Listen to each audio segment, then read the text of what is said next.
great guests as always, Mr. Davis. Good morning. I have to tell you, sir, that it's been proven that Debbie Wasserman Schultz had it kind of in for Bernie Sanders. The DNC kind of had it in for Bernie Sanders. The Russians were in our elections. Our elections were tainted. And the Comey memo, yes, that probably didn't help Hillary Clinton any, but that's not why I didn't vote for Hillary Clinton. I spoke with Hillary Clinton face-to-face at one of her town hall meetings, and I told her that my wife and I were going to be voting for Bernie. But to tell you the truth, I think that whole election should be nullified. Hillary Clinton and Donald Trump should be in jail, and we should just start all over again. Okay, Ron, thanks. Fortunately, we have a due process system, and you're entitled to respect your opinions. I loved Bernie Sanders.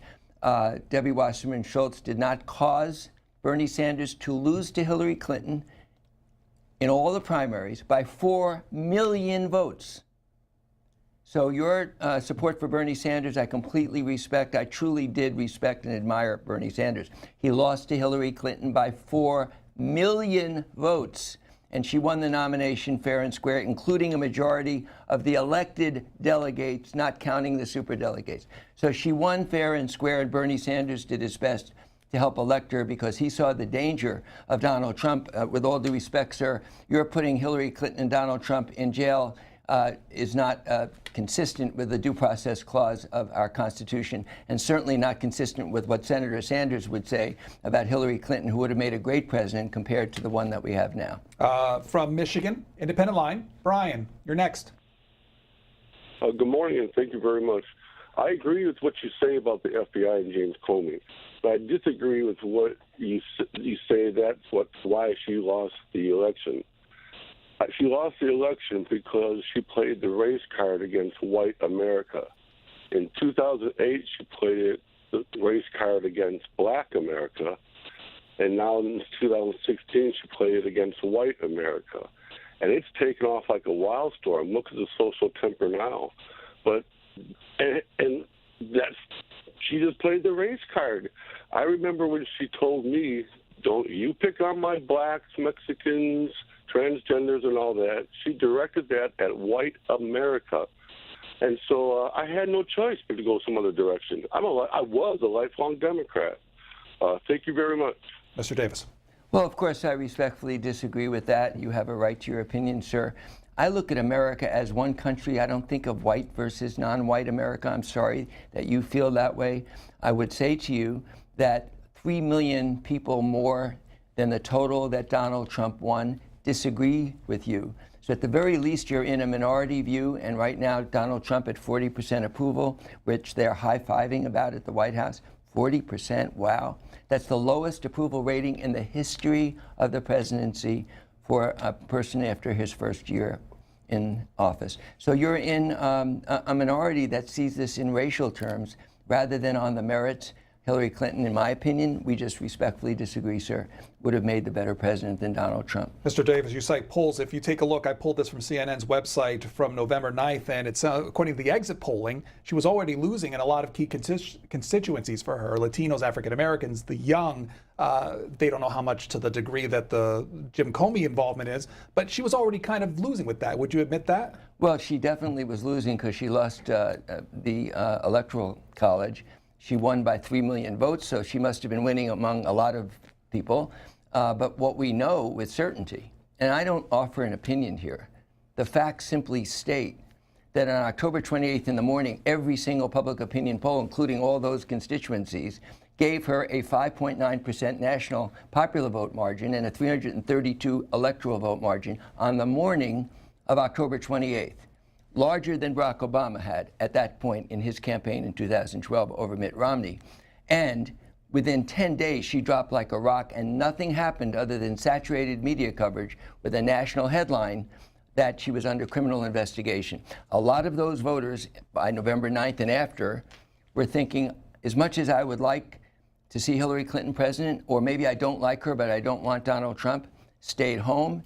The vote was down, and also a lot of her voters that were weak switched over to Trump. And that was a direct result of the Comey letter because the statistics don't lie. So these were last-minute decisions then by people going to the polls? Yes. In fact, the last-minute decision is a very important way to prove my case. I didn't put this chart up on the screen. So in national exit polls, voters in the key battleground states, let's take Florida. Mm-hmm. She lost Florida by 1.2%. The people who had voted up to October 28th, she was ahead by 3 to 5%. Then exit polls, voters were asked, when did you make up your mind? Among those voters who said the last week before Election Day, meaning in the middle of the saturated headline, 24/7 television coverage, Hillary Clinton under criminal investigation.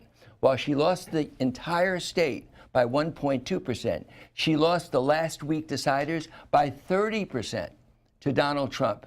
That is absolute proof on the impact of the Comey letter. From Democrats line, Atlanta, Georgia, Bradley is next. Go ahead. Yes, sir, Mr. Davis. I'm a Democrat. I supported Bernie, and then, I held my nose and went and voted for Mrs. Clinton. You're forgetting a couple things, though. Hillary Clinton's scumbag husband met with Loretta Lynch on the tarmac, which forced her to have to recuse herself. There were many factors in this election. The Russians, you have Hillary Clinton calling people deplorables. And never mind the fact that she's, got an assistant who's married to Anthony Weiner, who, basically is a pedophile. And basically, Comey, I'm not happy about what he did. I'm not. But the fact remains that Bill Clinton is such a scumbag, and because of the fact that he pardons some of the people that he pardoned, that's going to give Trump the right to pardon who he wants to. But the fact that scumbag Bill Clinton met with Loretta Lynch on that tarmac forced Jim Comey to have to do what he had to do. Okay.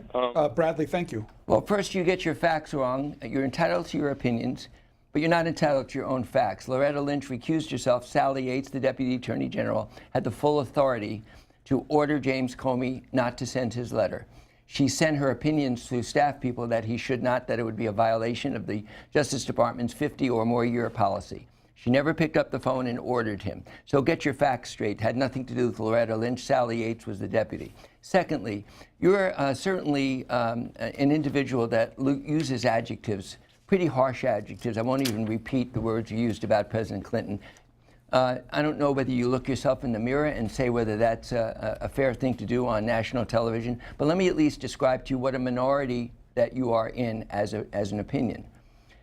When Bill Clinton was done with everything that he went through in the White House, on the last day in office, he had a 65% approval rating, which is to say the highest approval rating in the history of polling for a second-term president. So you, sir, by using that adjective about that president, find yourself in a small minority. And with all due respect, I'm glad you're in a minority because most people don't use terms like that about an incumbent president with a 65% approval rating. That's a fact, not an opinion. This is Lewis in Sterling, Virginia, Republican line. I just want to question the validity and the basis of your research or your book, whatever you want to call it. I mean, you're going strictly based off polls leading up to an election where if you were wearing a Trump shirt out on the street, you would get beat up. I'll be honest. Get beat up. Trump, that says a lot. That says a lot. Thank you for reminding everyone that I would get beat up by Trump supporters. Can I finish my point? Let me Certainly. Just say, I was asked by pollsters, Interesting. who are you going to vote for? And I couldn't say Trump because I was afraid of what people would say or think. And your narrative and the people that you guys paid to go beat up the protesters made it so that people wouldn't tell the truth to pollsters. So the entire basis of your study or your book, whatever you're trying to capitalize on, is false. Thanks. Well, first of all, I do appreciate the fact that you reminded people that Trump supporters would beat up somebody wearing a T-shirt under the First Amendment in the United States Constitution. That's a terrible thing. You did state that Hillary Clinton supporters were beating up Trump supporters. That is not a fact. I'd like you to document that. But in any case, let me at least invite you to look at the last chapter of my book. I'm sure you haven't read it. So I know that everybody says polls can't be trusted, and you have a good point that some people don't tell pollsters the truth. So I didn't just look at polls. The actual polls predicted within